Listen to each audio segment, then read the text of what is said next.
Hey guys, this is Rod from Georgia, aka VHS 82 apostrophe, here with a quick little intro to sort of explain what I'm going to be doing on my own channel. I usually don't do things on my channel unless it's a shelf by shelf or unboxing, something special like that.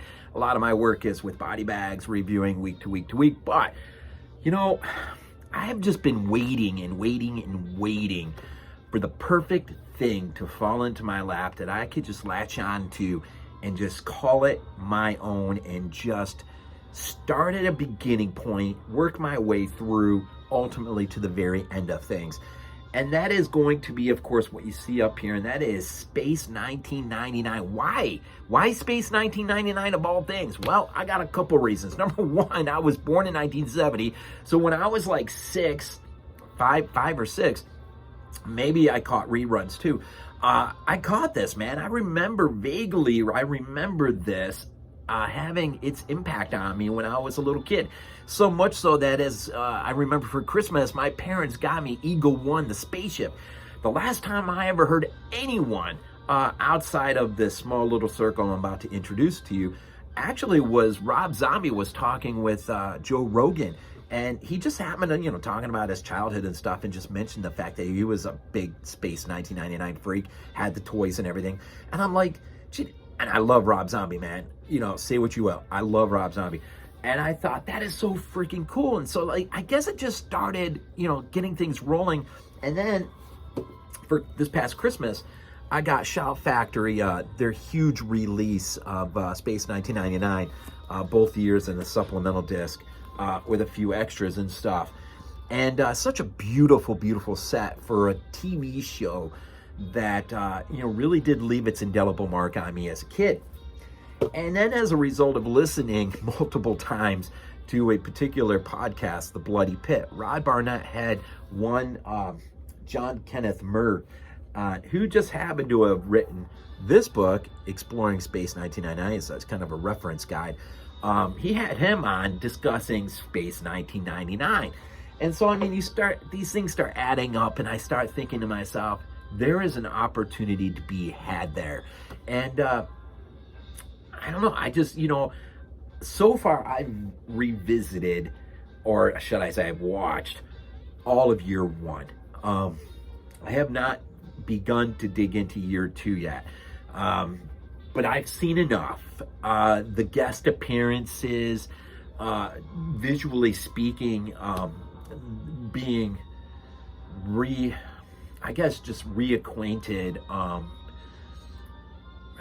re-engaging with something so many years later. I don't know what I thought about this show as a kid, but I can tell you what I'm beginning to think now. This was one of the great and nearly lost old TV shows of a bygone era, man. I've already checked out the introduction to Muir's book, and as I said, I've listened to Rod Barnett's pod on Space 1999, multiple times. And but I have my own thoughts, right? And that is why you do something like this, because you're gonna bring something, a little bit unique to the table. But I do have to say this. I am going to be following the order that Shout Factory decided was the best ordering system. So I'm going to start with disc 1, year 1, with episode 1, Breakaway, and then I am going to follow in order the way they have laid it out. And I may focus on that in episode 1. A little bit about that order, because I know Shout Factory basically wrote a little piece in one of the books in the package about why they ordered it the way they did. I think it was the ordering that made the most sense. And then as a guide, I'm also going to be, as a helpmate to me, Mr. Muir's book as a reference guide. And then, so I'm not going to be regurgitating Muir's stuff, although I'm very, very thankful that I have this. I am going to be, watching each and every episode and then really just getting into my own thoughts, man. I'll give a brief synopsis of the episode. Space 1999, I might as well just get this out of the way real quick. Space 1999 was sort of tucked in between Star Trek that ran between like 66 and 69. So, by the time I get Star Trek, the early episodes, the original episodes, I'm just a little kid. And so I'm just at a perfect age, really, for Space 1999. And then shortly thereafter, Star Wars in 77 hits. And I remember being at the drive-in for that. And that just totally changed a lot of things for us.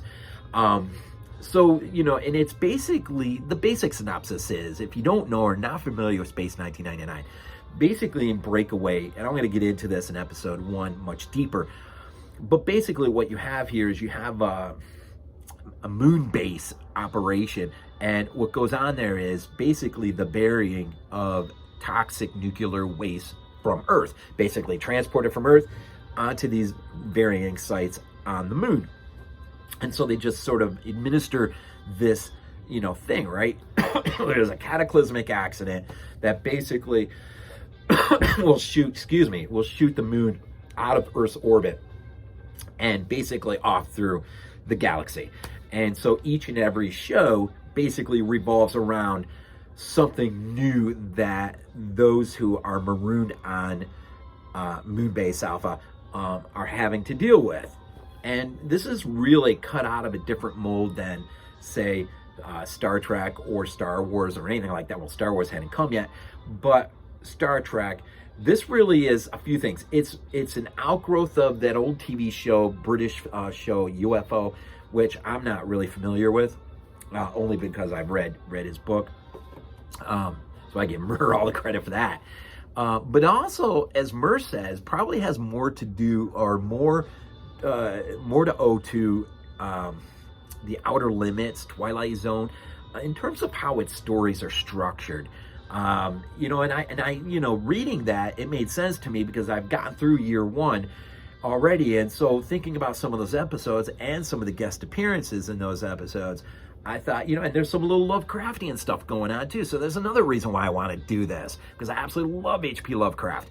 And, this is a darker vision of space. It's a darker vision of the universe. It's a darker vision of man. And I think it's a more truthful telling in terms of what is man. In terms of the difference, that is in Star Trek or other science fiction. And I think Space 1999, runs from like 75 to 77, really opens up the gateway to things that we might have never gotten, like Alien, 1979 by Ridley Scott, right? H.R. Geiger, his work. You got Alien, maybe even Blade Runner.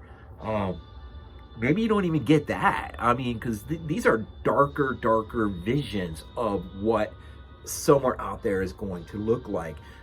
It's not as nice, say, as Star Trek or other things, right, tend to be. And so, so this is rooted in my childhood. And I've just recently, like I said, really good Christmas gift here. And, went and sought out this book. And now I figure, what? I have something. Something has finally fallen into my lap. So thank you, Rod Barnett. And thank you, Kenneth Muir, just for the inspiration to finally do something original on my own YouTube channel. And so I'm going to start with episode 1, Breakaway. And I'm just going to make my way through both years. And I don't know what I'm going to look like at the other end. And I really hope you sort of tag along with me. In terms of, and maybe I'll inspire you to dig into something you've never even thought about before. The way that the Bloody Pit and Mr. Muir sort of inspired me to sort of re-engage with. And already I'm finding myself falling into love with something that, man, it's weird to think that when I'm 5, 6 years old, I'm playing with these toys. I remember having that Eagle 1, man, it was a big ship. And, but I mean, all that stuff is lost to the past. I don't have that stuff anymore.